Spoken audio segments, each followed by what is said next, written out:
यदा यदा हि धर्मस्य ग्लानिर्भवति भारत।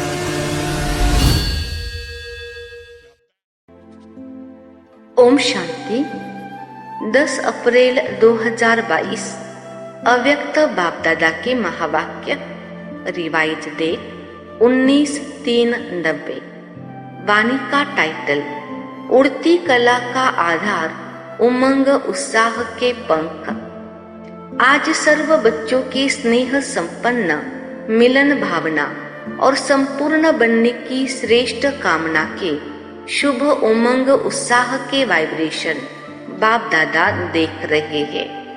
हर बच्चे के अंदर, उसमें भी इस कल्प में पहली बार मिलने वाले बच्चों का उत्साह और इस कल्प में अनेक बार मिलने वाले बच्चों का उत्साह अपना अपना है, जिसको आप अपनी भाषा में कहते हो नए बच्चे और पुराने बच्चे।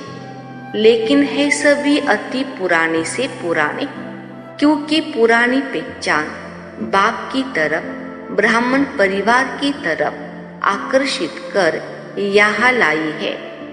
यह सिर्फ निशानी मात्र कहा जाता है, नया और पुराना। तो नए बच्चों का उमंग उत्साह यही है कि थोड़े समय में बहुत आगे उड़ते हुए बाप समान बन करके दिखाए। पुराने बच्चों का यही श्रेष्ठ संकल्प है कि जो बाप दादा से पालना मिली है, खजाना मिला है, उसका रिटर्न बाप के आगे सदा रखते रहे। दोनों का उमंग उत्साह श्रेष्ठ है और यही उमंग उत्साह पंख बन उड़ती कला की ओर ले जा रहा है। उड़ती कला के पंख ज्ञान योग तो है ही, लेकिन प्रत्यक्ष स्वरूप में सारी दिनचर्या में, हर समय, हर कर्म में, हर दिन नया उमंग उत्साह स्वतः ही उत्पन्न होता है। जहाँ उमंग उत्साह है, वही उड़ती कला का आधार है। कैसा भी कार्य हो, चाहे सफाई करने का हो, बर्तन मांजने का हो, साधारण कर्म हो, लेकिन उसमें भी उमंग उत्साह नेचुरल और निरंतर होगा। ऐसे नहीं कि जब ज्ञान की पढ़ाई कर और करा रहे हैं, वह याद में बैठे हैं, किसको बिठा रहे हैं, वह आध्यात्मिक सेवा में बिजी है, तो उस समय सिर्फ उमंग उत्साह हो और साधारण कर्म हो तो स्थिति भी साधारण हो जाए, उमंग उत्साह भी साधारण हो जाए। यह उड़ती कला की निशानी नहीं। उड़ती कला वाली श्रेष्ठ आत्मा के उमंग उत्साह के पंख सदा ही उड़ते रहेंगे।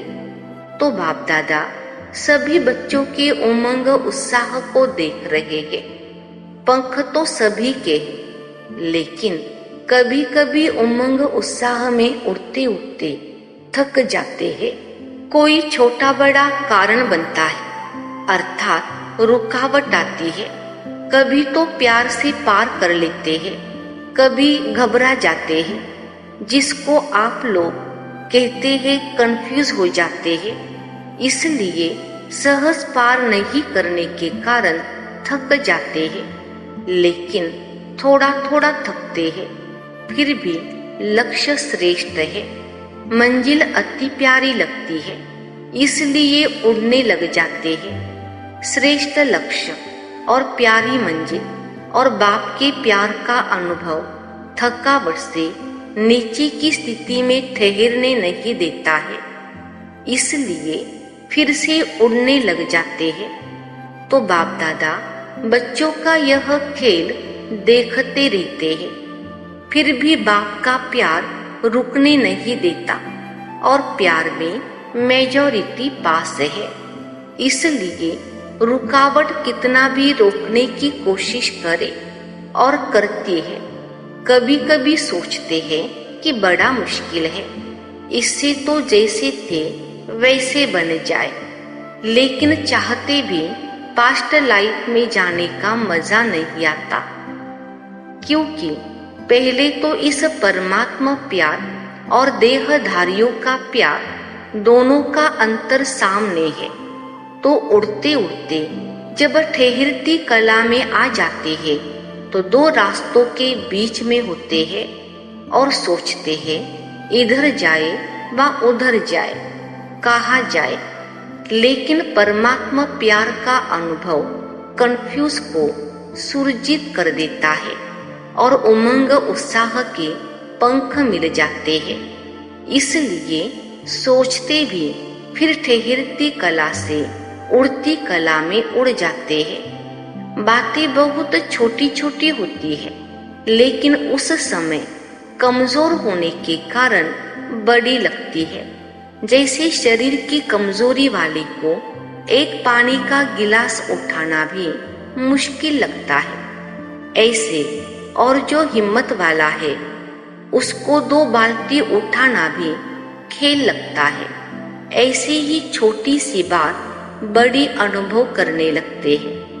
तो उमंग उत्साह के पंख सदा उड़ाते रहते हैं। रोज अमृत वेले अपने सामने सारा दिन किस स्मृति से उमंग उत्साह में रहे, यह वैरायटी उमंग उत्साह की पॉइंट्स इमर्ज करो। सिर्फ एक ही पॉइंट कि मैं ज्योतिर्बिंदु हूँ, बाप भी ज्योतिर्बिंदु है, घर जाना है, फिर राज्य में आना है। यह एक ही बात कभी कभी बच्चों को बोर कर देती है।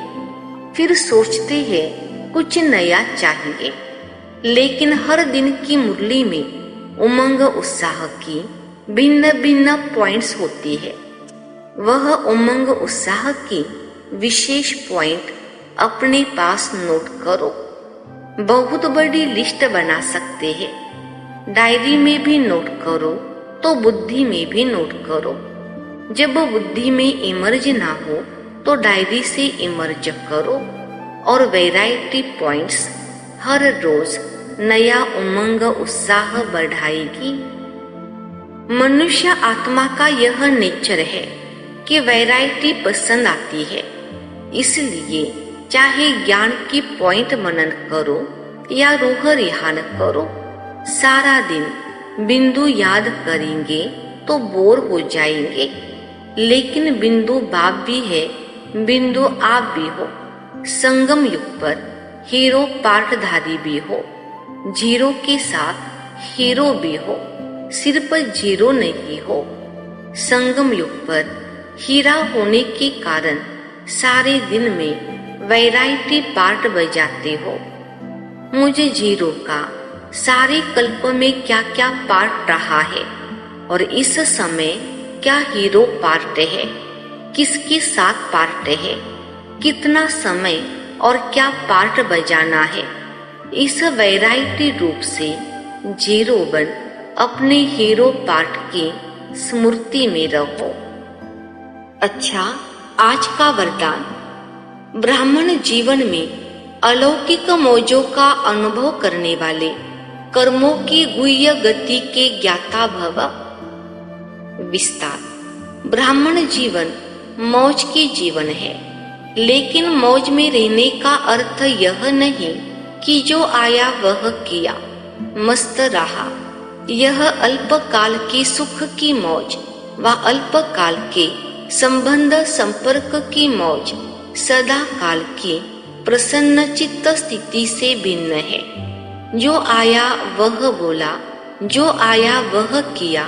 हम तो मौज में रहते हैं, ऐसे अल्पकाल के मन मौजी नहीं बनो। सदा काल की रूहानी अलौकिक मौज में रहो। यही यथार्थ ब्राह्मण जीवन है। मौज के साथ कर्मों की गुह्य गति के ज्ञाता भी बनो। स्लोगन। अहम और वहम में आने के बजाय सर्व पर रहम करो। अच्छा, ओम शांति। ओम